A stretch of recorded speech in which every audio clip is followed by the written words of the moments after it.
Hello once again, everyone, and welcome to Plain City. It's the Miami Valley Steam Threshers annual event. We're visiting with one of the directors, Gary Gallimore. Gary, well, my gosh, you know, as we talked a little bit before we started videoing today's program, mentioned the fact that this is one of those things that brings back a lot of nostalgia. There's quite a bit of history here. Folks enjoy coming here, meeting old friends and reminiscing. Yes, absolutely, and that's what the show's all about, and I wouldn't be interested at all if it wasn't for the fellowship and the educational purposes of this show. Now, how many people would you say come here and exhibit some of the old tractors and various kinds of farm equipment, implements? Oh gosh, I'd hate to say. We've probably got 400 gas tractors here on the grounds this year. The steam engines were actually featuring scale models this year, so we've probably got near 50 steam engines, full grown and scale models, and the small engine area is 300 to 400 units out there. Gary, every year I know that you highlight a different brand or different make. How do you determine that? Well, you know, I guess it's just in a meeting somebody says, well, let's do this, and that's the way it is, and we are actually booked about 4 years out on a continuous basis. So this year we kind of wanted to go with Cockshut because it's a smaller unit, and so we added Ferguson and the scale models to that as a feature.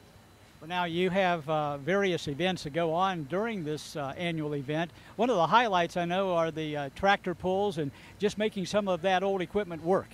Yeah, we have. We're actually pulling our show tractors today, and tonight we've got 5 classes of pretty hot stuff out of Central Ohio Tractor Pullers Association, and tomorrow afternoon, or starting tomorrow morning, I guess, the Ohio State Antique Tractor Pullers will have a big show here. We also thrash wheat several times each day and run the sawmill, of course, and so there's a lot to see and do out here, and it's amazing. We've got a beautiful park here and a lot of shade, so it's worth the trip to come and see it. As folks come here and you have a chance to visit with them year after year, what would be the highlight, would you say, or is it so varied that you can't pinpoint one thing? It's really varied. Everybody comes for a different reason, and like I said, I enjoy the old iron, and if I didn't, I wouldn't be here, of course. The steam engines still amaze me after being around them all these years. It's still an amazement to see that power work. But you talk to 100 different people that comes through the gate, and they'll give you 100 different answers on that.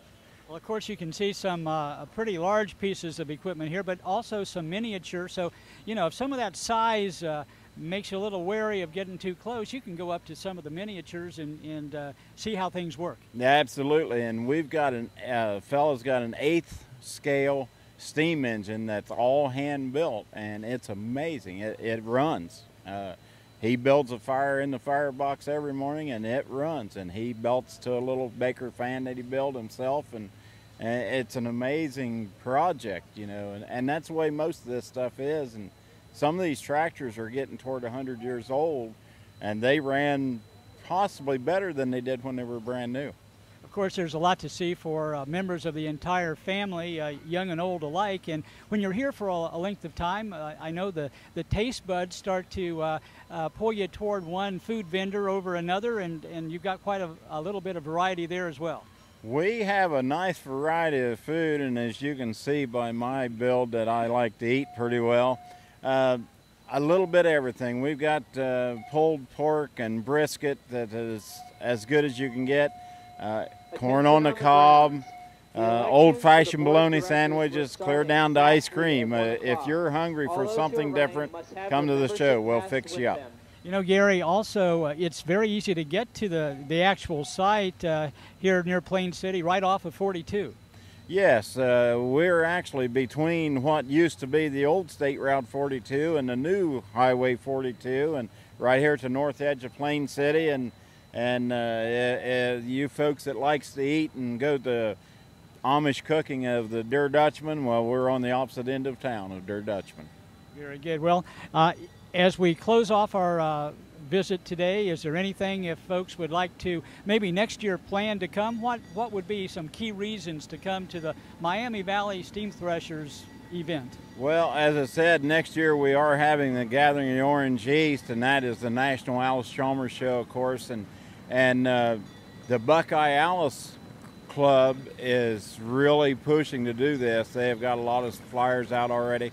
So I would say it's going to be the largest show that we've ever had, and also the largest show that the Gathering of the Orange has ever had. So we're getting pretty excited about that already, and there again, come out and see all the demonstrations and the 100-year-old steam engines that's running yet, and there's just a lot here to see. A lot of flea markets along with that. Well, excitement and interest, and a lot of history to be viewed once you come to the Miami Valley Steam Threshers annual event here near Plain City. Gary Gallimore has been our guest. Gary, thanks for being with us. Thank you, Gary. I appreciate it. And stay with us. Back with more when we continue with In Ohio Country Today.